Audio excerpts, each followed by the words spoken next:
여러분 혹시 남편이나 아내 또는 자녀들 때문에 속상한 일 겪고 계십니까? 이웃들이 여러분에게 손해를 입혀서 때론 억울한 일에 당해서 속상한 분 혹시 계십니까?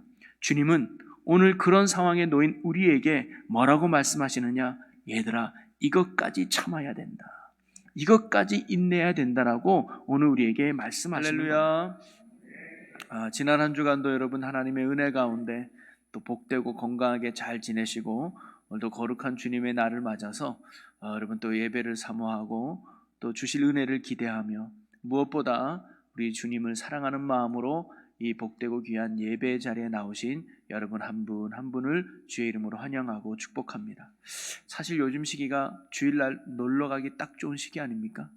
그런데도 여러분은 세상의 취미보다 쾌락보다 그래도 주님을 예배하는 마음이 더 뜨거워서 이 자리에 나오셨으니 그 믿음을 보시고 오늘도 하나님이 주시는 큰 은혜가 또 여러분의 삶에 풍성하게 넘치시기를 주님의 이름으로 간절히 축원합니다. 우리 옆에 분과 인사 나눌까요? 하나님은 당신을 사랑하십니다. 그럼요. 예배 나온 여러분 한 분 한 분을 정말 사랑하십니다. 그리고 하나님이 당신을 축복하십니다. 이렇게 하면서 축복 인사할까요? 하나님은 당신을 축복하십니다. 할렐루야. 잘 될 줄로 믿습니다. 저는 오늘 부목사님이 봉독한 본문 말씀을 가지고 대제사장의 종을 고치시다라는 제목으로 예수님의 기적 이야기를 오늘도 함께 여러분과 나눠보려고 합니다.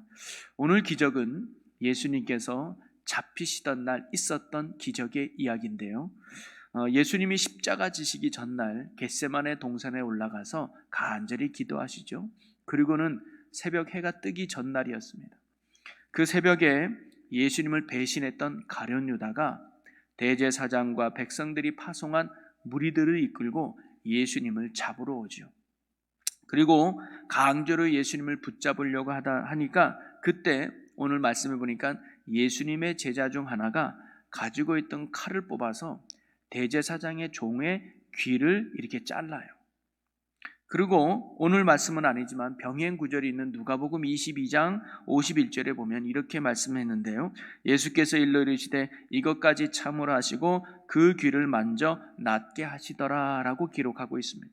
아마 그 제자 중에 한 사람이 그 종의 귀를 잘랐을 때 예수님은 그 귀를 만지면서 그 종의 귀를 붙여주셨던 것 같아요.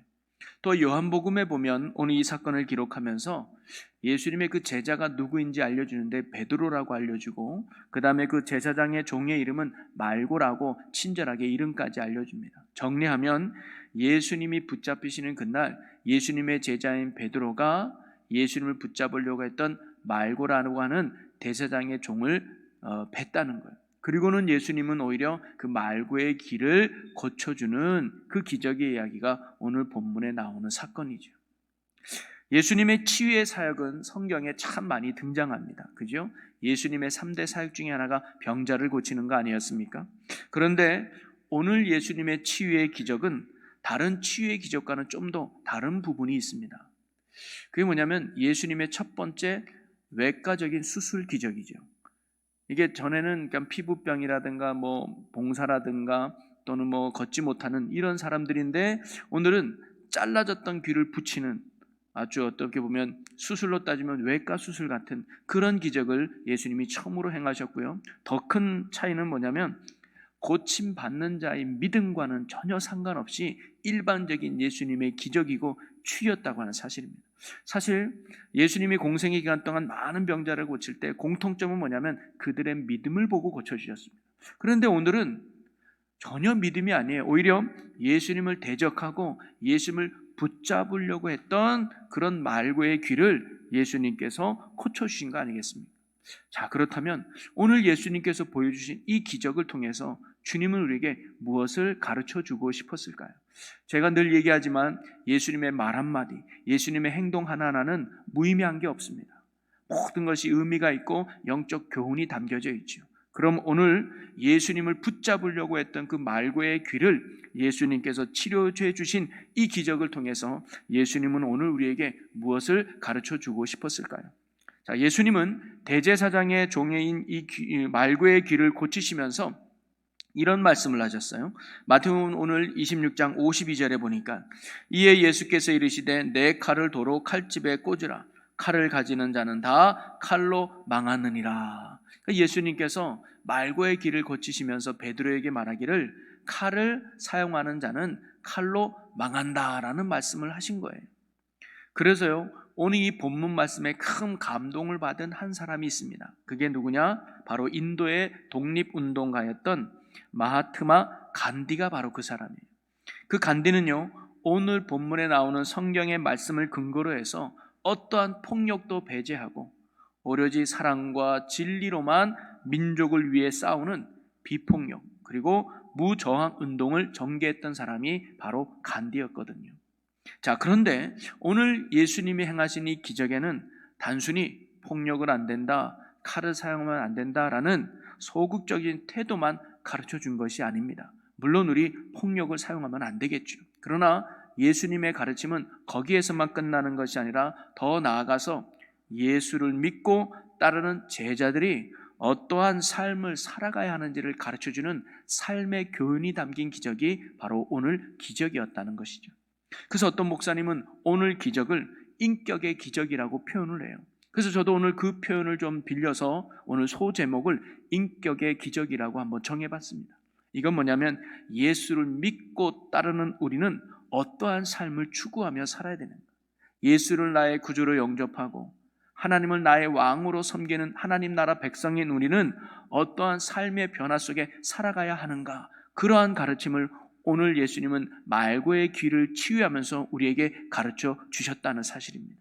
그러기에 오늘 기적을 통해서 주님께서 가르쳐 주시는 귀한 삶의 교훈을 깨닫고 오늘 저와 여러분도 주님이 원하는 인격의 기적과 성숙함 속에 살아갈 수 있는 우리 모두가 되기를 주님의 이름으로 간절히 축원합니다. 그러면서 오늘 세 가지의 삶에 대해서 예수님이 가르쳐 주는데요. 첫째는 뭐냐면 이것까지 참아야 된다는 말씀으로 가르쳐 주시는 인내의 기적이었습니다. 자, 유다가 무리들을 이끌고 예수님을 강제로 잡으려고 할 때 베드로가 자신의 칼을 들고 말고의 길을 내리쳤다고 했잖아요. 그때 예수님은 베드로에게 이런 말씀을 했어요. 우리 다시 한번 우리 누가복음 22장 50절과 51절 말씀을 보면 그 중에 한 사람이 대제사장의 종을 쳐 그 오른쪽 귀를 떨어뜨린지라 예수께서 일러 이르시되 이것까지 참으라 하시고 그 귀를 만져 낫게 하시더라. 아멘. 예수님은요, 흥분해서 말고의 귀를 잘랐던 베드로에게 뭐라고 말씀하시면 베드로야 참아야 해, 베드로야 이것까지 참아야 돼 라고 예수님이 말씀하셔요. 즉 예수님이 우리에게 원하는 삶의 모습 중에 하나는 뭐냐면 인내하라는 겁니다. 참으라는 거예요. 그래서 성령의 열매 중에 하나가 뭐예요? 오래 참음이 있지 않습니까? 자, 그런데 예수님께서 특별히 이것까지 참으라고 말씀하셨어요. 그러면 예수님이 말씀하셨던 이것은 무엇일까요? 베드로의 입장에서 보면 이것은 뭐냐면 지금 화를 낸 겁니다. 흥분한 거죠. 여러분, 베드로는 왜 화를 냈을까요? 아무 이유 없이 예수님을 붙잡아 가려고 하니까 베드로가 화를 냈던 거예요. 여러분, 사람들의 본성에는요, 부당한 일을 당하거나 손해를 보면 참지 못하는 성향이 있습니다. 손해보기 싫어해요. 그게 인간, 즉 죄인된 인간의 모습이거든요. 베드로도요, 예수님을 자신에게서 빼앗아 가려는 그들을 참지 못했습니다. 그래서 그들에게 칼을 휘둘렸던 것이죠. 폭력을 행했던 것입니다. 베드로도 손해보기는 싫었던 것입니다. 자기의 것을 잃고 싶지 않은 마음이 베드로에게 강했습니다. 내가 지금까지 예수를 어떻게 붙들고 살아왔는데, 내가 지금까지 예수님과 어떻게 살아왔는데 너희들이 감히 예수님을 붙잡아 가려고 해? 난 못 견뎌, 못 참아 하면서 사실 예수님을 위하기보다는 자기의 것을 잃고 싶지 않은 그 욕심 때문에 베드로가 칼을 휘둘렀다고 볼 수가 있습니다. 그때 예수님은 이것까지 참으라고 하는 거죠. 뭐요? 부당한 일을 당하고 억울한 일을 당하고 손해보는 것 당하고 속상한 일 당해도 베드로야 이것까지 참아야 된다라고 예수님이 말씀하신 겁니다. 여러분, 사실 우리도 살다 보면 억울한 일 당할 때가 있죠. 괜히 손해볼 때가 있습니다. 내 잘못은 아니지만 다른 사람의 실수와 다른 사람의 잘못으로 내 것을 잃어버리고 손해볼 때가 있습니다. 그럴 때 얼마나 속상합니까? 그럴 때 얼마나 억울합니까? 그럴 때 우리가 베드로처럼 화내고 따지고 안갚음하며 살지 말고 예수님은 뭐예요? 이것까지 참아야 되느니라. 이것까지 인내해야 된다고 오늘 우리에게 가르쳐 주고 계시는 겁니다. 여러분, 그럼 우리는 왜 그렇게 해야 될까요? 왜 예수님은 이것까지 참아야 된다고 말씀하셨을까요? 바로 참을 때 그것이 하나님의 뜻을 이루는 길이 되기 때문입니다. 여러분, 사실 베드로보다 그들을 향해서 더 많은 화를 내야 되고 더 많은 분노를 내야 될 사람이 있다면 사실 예수님이죠.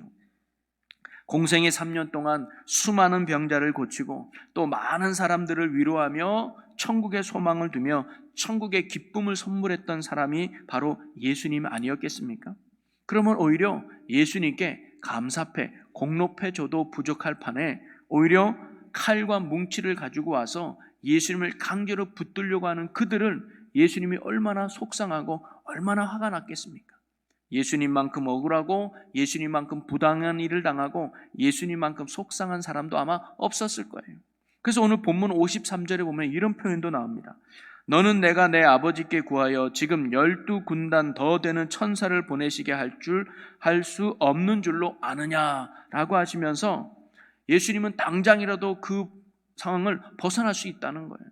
당장이라도 그들과 함께 이겨서 내가 붙잡히지 않게 할 수 있는 능력이 예수님께 충분히 있었다는 겁니다. 그런데도 예수님은 그렇게 하지 아니하고 묵묵히 잡혀가셨다는 거예요. 만약 예수님이 참지 못하고 천사들을 통해서 그 상황을 벗어났다면 어떻게 됐을까요? 그러면 잡혀가지 않았겠죠? 그러면 잡혀가지 않았다면 예수님은 십자가 지지도 않았을 겁니다. 십자가 지지도 않았다면 어떻게 됐을까요? 오늘 저와 여러분의 구원도 물거품이 됐을 거예요. 바로 예수님은요, 우리의 구원과 하나님의 뜻을 위해서 억울해도 손해봐도 속상해도 참고 인내하라고 우리에게 가르쳐 주셨고 그분이 그렇게 감당해내셨던 겁니다. 그래서 히브리서 기자는요, 예수님에 대해서 이렇게 또 말해줍니다. 히브리서 12장 2절에 보니까 믿음의 주요 또 온전하게 하시는 이인 예수를 바라보자. 그는 그 앞에 있는 기쁨을 위하여 십자가를 참으사 부끄러움을 게으치 아니하시더니 하나님 보좌 우편에 앉으셨느니라 라고 말씀해주고 있습니다. 예수님은요, 부활의 영광을 위해서 손해보는 십자가, 부끄러운 십자가, 억울한 십자가를 예수님이 능히 참고 인내하셨던 겁니다. 그리고 그 인내함으로 인하여 예수님은 십자가의 사명을 완수할 수 있었고 하나님 보좌 우편에 앉는 영광을 누릴 수 있었던 것이죠. 여러분, 오늘도 주님은요, 우리에게 복음을 위해서 이것까지 참으라고 오늘 우리에게 말씀하고 계시는 겁니다. 여러분, 혹시 남편이나 아내 또는 자녀들 때문에 속상한 일 겪고 계십니까? 이웃들이 여러분에게 손해를 입혀서 때론 억울한 일에 당해서 속상한 분 혹시 계십니까? 주님은 오늘 그런 상황에 놓인 우리에게 뭐라고 말씀하시느냐? 얘들아, 이것까지 참아야 된다. 이것까지 인내해야 된다라고 오늘 우리에게 말씀하시는 겁니다. 만약 우리가 그런 속상한 일 때마다, 억울한 일 당할 때마다, 손해볼 때마다 세상 사람들과 똑같이 화를 내고 따지고 복수의 칼을 휘두른다면 내 속은 시원할지 모르겠습니다. 그러나 그들은 복음과는 점점점 멀어진다는 사실이죠. 우리가 이것까지 참고 인내할 때 그들에게도 복음이 들어가게 될 것이고 우리의 삶에도 복음의 열매를 맺는 은혜와 축복이 우리의 삶에 일어나게 될 줄로 믿습니다. 그러니 우리가 이처럼 주님이 원하는 인내의 기적을 통해서 주님이 원하는 삶을 통해 복음의 열매를 맺어갈 수 있는 오늘 저와 여러분의 삶이 되시기를 주님의 이름으로 간절히 축원합니다. 두 번째로 오늘 이 기적을 통해서 예수님이 보여주고 가르쳐주고 싶어하는 삶의 교훈은 뭐냐면요, 원수까지도 사랑하라는 사랑의 기적이라는 거예요. 여러분, 예수님이 십자가를 지시기 위해서 이것까지 참아야 된다라고 베드로에게 말씀하셨는데요, 자, 그것까지는 이해가 되겠습니다. 그런데 그렇다고 굳이 대제사장의 종인 말고의 귀를 치료해 줄 필요는 있었을까요? 사실 그들도요, 예수님을 붙잡으러 왔을 때 제자들과의 어느 정도 다툼, 어느 정도 싸움, 어느 정도의 폭력은 그들도 예상하고 온 거예요. 왜냐? 그러니까 그들도 칼과 뭉치를 가지고 예수님을 붙잡으러 온 거 아니겠습니까? 싸울 것을 대비해서 말이죠. 그러니까 종의 귀가 잘린 것은 어떻게 보면 사소한 일일 수도 있습니다. 어떻게 보면 그냥 무시하고 넘어갈 수도 있는 일이었어요. 그런데 왜 예수님은 그 말고의 길을 치료해 주셨을까요? 이유는 하나입니다. 바로 사랑 때문이라는 거예요. 자신의 생명을 위협하고 있는 적일지라도 예수님은 그를 사랑하셨다는 거예요. 예수님은 그의 아픔을 결코 외면하지 않았다는 사실입니다. 예수님은 항상 원수를 사랑하라 라는 율법의 핵심 사랑을 강조하셨는데, 예수님의 이 가르침은 말로만 끝난 것이 아니라 바로 십자가의 고통 앞에서다도 그 사랑을 몸소 실천해 주시는 본을 예수님이 보여주셨다는 사실이죠. 사랑은요, 모든 율법의 완성이며 모든 율법의 핵심이 됩니다. 그런데 이런 사랑은 관념이 아닙니다. 추상적인 개념이 아니라는 거죠. 사랑은 수고와 희생을 동반한 구체적인 행동인 것입니다. 그래서 성경은 사랑에 대해서 이렇게 가르쳐줘요. 나보다 남을 낮게 여기는 것이 사랑하는 삶임을 빌립보서 2장 3절에서 가르쳐주죠. 여러분, 사랑한다는 것은요, 바로 사랑하는 대상의 이익을 구하는 것입니다. 상대방의 유익을 구하는 것이 사랑이에요. 그래서 그를 위해서 기꺼이 헌신하고 희생할 줄 아는 것이 바로 사랑이라는 것입니다. 그래서 이 사랑은 아가페라는 단어로 그런 의미를 잘 내포해 주고 있죠. 사랑은 구체적인 친절을 동반해야 됩니다. 사랑은 구체적인 수고가 있어야 되고요. 사랑은 구체적인 희생과 헌신이 따라야 된다고 가르쳐 주고 있습니다. 나를 때로는 박해하고 못사게 굴고 나에게 심각한 손해와 피해를 입힌 사람들에게도 구체적으로 친절을 베풀고 구체적인 수고를 행하고 구체적인 헌신과 또는 희생의 손을 내밀 수 있는 것, 그것이 진정한 사랑임을 우리에게 말해주고 있는 것입니다. 그리고 그것을 예수님은 오늘 기적을 통해서 우리에게 가르쳐 주신 거예요. 그리고 예수님을 믿는 우리도 그와 같은 삶을 살 것을 본을 보여주신 것이죠. 사도 바울도 우리에게 이렇게 말합니다. 로마서 12장 14절에 보니까 너희를 박해하는 자를 축복하라. 축복하고 저주하지 말라. 이어서 19절에서 20절에 보면 내 사랑하는 자들아 너희가 친히 원수를 갚지 말고 하나님의 진노하심에 맡기라. 기록하였으되 원수 갚는 것이 내게 있으니 내가 갚으리이라 주께서 말씀하시느니라. 내 원수가 줄이거든 먹이고 목마르거든 마시게 하라. 그리함으로 내가 숯불을 그 머리에 쌓아 놓으리라 라고 나옵니다. 여러분, 우리가요 사람을 미워하지 않는다는 사실만으로 사랑은 부족합니다. 원수가 생존의 위협을 당할 때 그를 도와주는 것이 그리스도의 사랑의 경지임을 성경이 늘 가르쳐주고 있습니다. 그리고 그 사랑은 구체적인 행동으로 나타나야 된다는 거죠. 요즘 우리는 새벽마다 사무엘상 말씀을 묵상하고 있어요. 특별히 다윗이 사울에게 쫓겨져 도망자 신사가 되는 내용들을 쭉 살펴보고 있는데요. 사실 다윗에게 있어서 사울은 원수였습니다. 왜냐하면 아무 잘못이 없는 나를 괜히 시기해서 질투해서 죽이려고 하는 사울이 다윗에게는요 정말 피하고 싶은 원수였어요. 그런데 다윗은요 2번씩이나 사울을 죽일 수 있는 기회가 있었습니다. 동굴 안에서 혼자 있을 때, 또는 다 자고 아무도 없을 때 다윗이 몰래 가서 사울을 죽일 수 있는 이런 두 분의 기회가 있음에도 불구하고 다윗은 사울을 죽이지 않고 오히려 그의 생명을 지켜주는 걸 볼 수 있어요. 즉 말씀처럼 원수에게 친절을 베푸는 다윗의 모습을 볼 수 있습니다. 그가 왜 그랬을까요? 비록 사울은 원수지만 말씀대로 그는 원수를 사랑했고 그를 축복했다는 거예요. 말씀처럼 원수를 향해 구체적인 친절과 사랑을 보여준 사람이 바로 다윗입니다. 이런 다윗에게 하나님이 복음의 열매, 축복의 열매를 맺게 하지 않았겠습니까? 여러분, 혹시 여러분을 힘들게 하고 또 아프게 하고 속상하게 하는 대상이 있다면 그를 위해서 구체적인 친절을 여러분은 베풀 수 있습니까? 나에게 잘해주고 나에게 유익이 되는 사람에게는 친절을 베풀고 사랑을 베푸는 건 사실 누구나 다 할 수 있는 일입니다. 그러나 나에게 손해를 입히고 그리고 나에게 피해를 주는 사람한테까지도 우리가 친절을 베풀고 사랑을 실천할 수 있다면 그것이 바로 성경이 가르쳐주는, 그리고 오늘 주님이 원하는 진정한 사랑의 모습이라는 거죠. 독일의 나치 정권과 싸우면서 삶에 대한 많은 교훈을 남겼던 독일의 유명한 신학자 본헤퍼는 그가 성경을 읽다가 예수님에 대해서 이런 아름다운 고백을 했어요. 뭐라고 말하냐면 그분은 철저하게 타인을 위한 존재였다라고 이야기를 합니다. 정말 주님은요, 남은 생애 동안 평생을 남을 위해서 살았던 분이 바로 예수님이죠. 오늘 말씀에도 보면 자신을 체포하려는 대제사장의 종까지 관심을 가졌던 분이 바로 예수님이었습니다. 그 종은 대단한 사람도 아니었습니다. 그냥 예수님을 붙잡으러 온 사람들 중에 한 사람이었습니다. 그런데도 예수님은 그에게 관심을 가졌고 그에게 자비와 사랑을 베풀어 주셨다는 거죠. 예수님은 십자가 위에서까지 이러한 모습을 잃지 않았습니다. 자신을 십자가에 매달고 조롱하고 야유하고 침을 뱉는 무리를 보면서 예수님은 이렇게 기도하셨죠. 누가복음 23장 34절에 보면 이에 예수께서 이르시되 아버지 저들의 죄를 사하여 주옵소서. 자기들이 하는 것을 알지 못함이니이다. 예수님은 십자가에 죽으면서 그 순간까지도 우리를 향한 사랑의 손을 놓지 않았던 분이 바로 예수님입니다.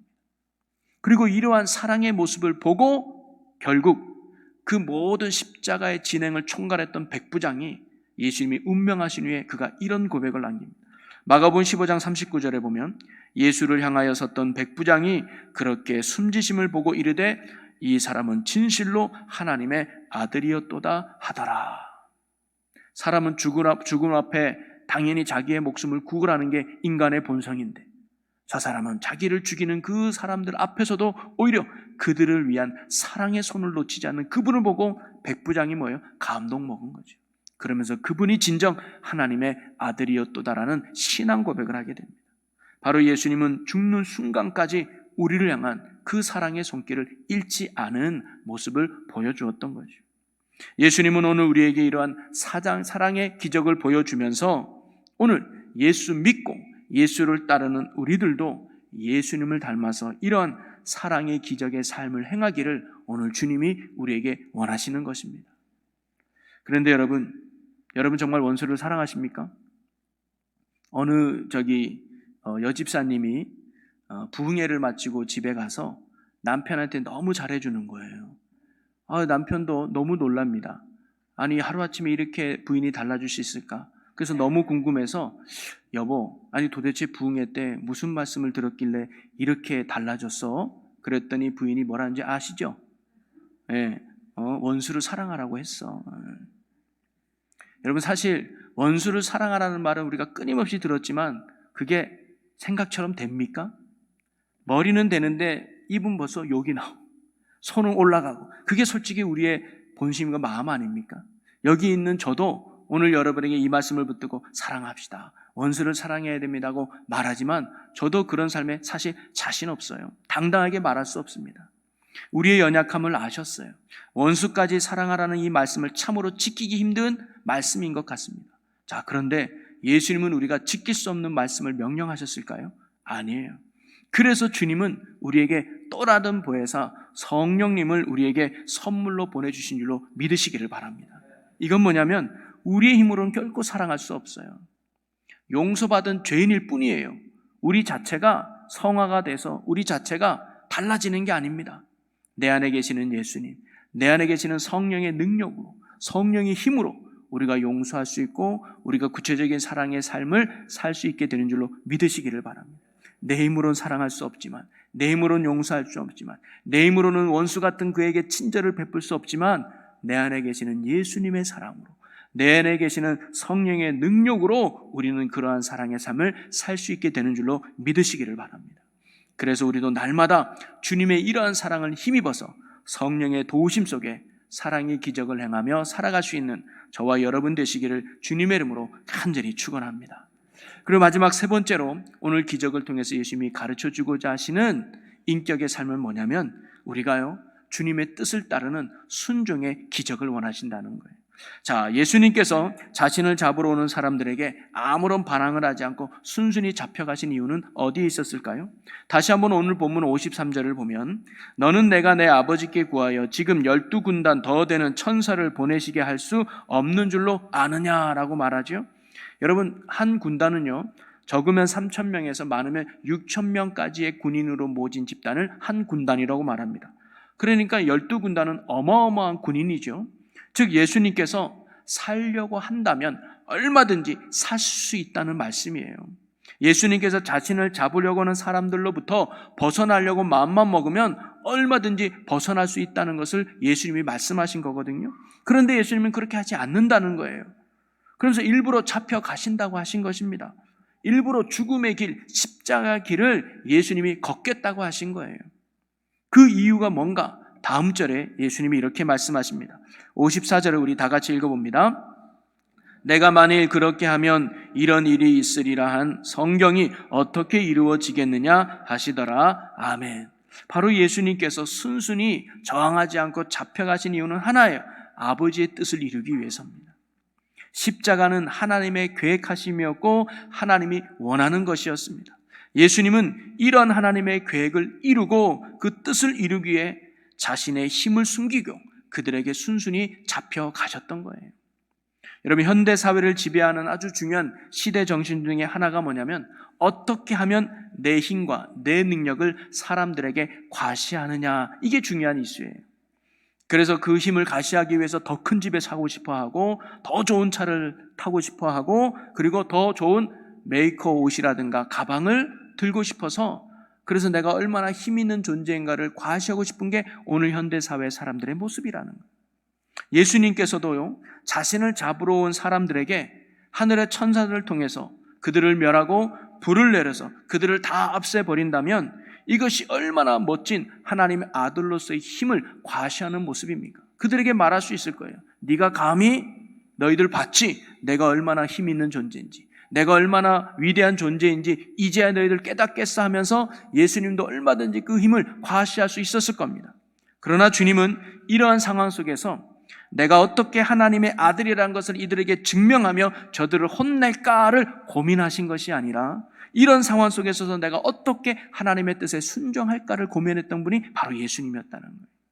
여러분, 앞에서 제가 다윗에 대해서 이야기를 나눴잖아요. 그가 사울을 죽일 수 있는 두 번의 상황 속에서도 내가 어떻게 하면 도망자 신세를 끝낼까를 그가 고민한 것이 아니라 내가 어떻게 하면 주님의 뜻대로 순종할 수 있을까, 내가 어떻게 하면 주님이 원하는 삶을 살 수 있을까를 고민하고 생각했던 게 바로 다윗이었다는 거예요. 여러분, 우리는 어떤가요? 사람들에 의해서 손해보고 또 사람들에 의해서 억울한 일 당하고 또 사람들에 의해서 또는 부당한 일을 당하면 어떻게 하면 내가 복수할까? 어떻게 하면 내 본전을 찾을까라고, 어떻게 하면 내가 안갚음할까, 이러한 생각 대신에 이런 상황 속에서도 주님의 뜻이 어디 있을까? 주님이 내게 원하는 것이 무엇일까를 알고 그것에 대해서 오히려 더 기도하는 우리의 모습은 혹시 있습니까? 요한일서 2장 17절에 사도 요한은 우리에게 이렇게 말해줍니다. 이 세상도 그 정욕도 지나가되 오직 하나님의 뜻을 행하는 자는 영원히 거하느니라. 하나님이 정말 원하는 사람, 하나님이 정말 기억하고 싶은 사람은 언제 어디서나 어떤 상황이든 아버지의 뜻을 알고 그 뜻을 행하는 자임을 가르쳐주고 있는 거죠. 여러분은 지금 여러분이 처한 상황과 환경 속에서 무엇을 생각하고 무엇을 고민하고 계십니까? 우리가 내가 받은 상처, 내가 받은 손해, 내가 당한 억울함을 어떻게 하면 갚을 수 있을까? 어떻게 하면 해결할 수 있을까? 그것을 고민하고 찾는 것이 아니라 어떠한 그 상황 속에서도 하나님의 뜻이 무엇인가를 발견하고 그 뜻을 온전히 이룰 수 있는, 오늘 주님이 원하는 순종의 기적의 삶을 살아갈 수 있는 저와 여러분들이 되시기를 주님의 이름으로 간절히 축원합니다. 여러분, 말씀을 정리하면요, 예수님은 오늘 자신을 잡으러 온 말고의 길을 치료해 주시는 기적을 베풀어 주셨습니다. 이 기적을 통해서 예수님은 오늘 우리에게 인격의 기적을 요구하고 계시는 거예요. 얘들아, 이제 너희들이 나를 따르는 제자가 되려면 이런 삶을 살아야 된다라고 말이죠. 그리고 그 삶이 뭡니까? 복음을 위해서라면, 하나님의 영광을 위해서 우리가 이것까지 참는 자가 돼야 된다는 거예요. 예수 믿는 것 때문에 억울한 일 당할 수 있고요. 예수 믿는 것 때문에 손해볼 수 있고요. 예수 믿는 것 때문에 부당한 일 당할 수 있습니다. 그래도 이것까지 참아야 되는 거예요. 이제 여러분, 운전하다가 앞차가 끼어들어도 화내지 마세요. 복음 때문에 그것까지 참아야 됩니다. 또한 우리는요, 복음 때문에 원수까지도 사랑하며 친절을 베풀 줄 알아야 됩니다. 그리고 우리는 복음 때문에 주님의 뜻을 따르는 순종의 삶을 살아가야 될 줄로 믿습니다. 오늘 우리가 이러한 주님의 귀한 뜻을 알고 우리 안에 계시는 성령님의 도우심과 역사하심으로 말미암아 인내하고 사랑하고 순종하는 인격의 기적을 이루며 살아갈 수 있는 저와 여러분이 되시길 주님의 이름으로 간절히 축원합니다. 그래서 우리의 삶을 통해서 복음의 열매를 이 땅 가운데 많이 맺어가는 주님의 기쁨의 종들이 되시기를 주님의 이름으로 간절히 축원합니다. 우리 이 시간 오늘 우리에게 주신 말씀을 또 붙들고 우리 결단하며 기도하기 원하는데요. 주님, 우리가 인격의 기적을 이루며 사는 자 되게 하여 주시옵소서. 주님의 영광과 복음을 위해 참고 인내하게 하시고 원수에게도 친절을 베푸는 사랑의 삶을 살게 하시고 주님의 뜻을 깨닫고 순종하는 자로 살게 하여 달라고 우리 다 같이 주여 한번 외치고 통성으로 기도합니다. 주여! 하나님, 우리에게 믿음을 주시고 은혜를 주셔서 인격의 기적을 이뤄갈 수 있는 저희들 되게 하여 주옵소서. 아버지, 우리가 인내하기를 원합니다. 복음 때문에 참는 자가 되게 하여 주시고 복음 때문에 사랑하는 자가 되게 하시고 복음 때문에 순종하는 자가 되게 하여 주시옵소서. 아버지, 그런 믿음으로 온전히 나가는 저희들 되게 원합니다. 주여 역사하여 주시옵소서. 주여 인도하여 주시옵소서. 아버지 하나님, 우리에게 믿음 주시고 순종함으로 나가는 저희들 되게 하여 주옵소서. 주여 믿습니다. 아멘. 믿습니다. 사랑의 하나님, 오늘도 주님이 우리에게 원하는 것이 무엇인지를 깨닫습니다. 무엇보다 주님께서 먼저 삶으로 우리가 어떻게 살아가야 되는지를 몸소 보여주셨습니다. 우리가 그 예수님을 닮아 우리도 이 땅 가운데 참된 성숙함과 인격의 기적을 이루며 사는 저희들 되게 하여 주시옵소서. 주님의 영광과 복음을 위해 이것까지 참는 저희들 되게 하여 주옵소서. 또 복음의 영광을 위해 원수에게도 친절을 베푸는 자로 살게 하여 주시옵소서. 주님의 뜻을 깨닫고 그 뜻에 온전히 따르는 순종하는 자로 사는 저희들 되게 주시옵소서. 그리하여 우리의 이러한 인격의 성숙한 삶을 통해서 하나님의 뜻이 이루어지고 복음의 열매를 맺는 축복의 일꾼들 되게 하여 주시옵소서. 감사 영광을 주께 돌리며 예수님의 이름으로 기도함나이다. 아멘.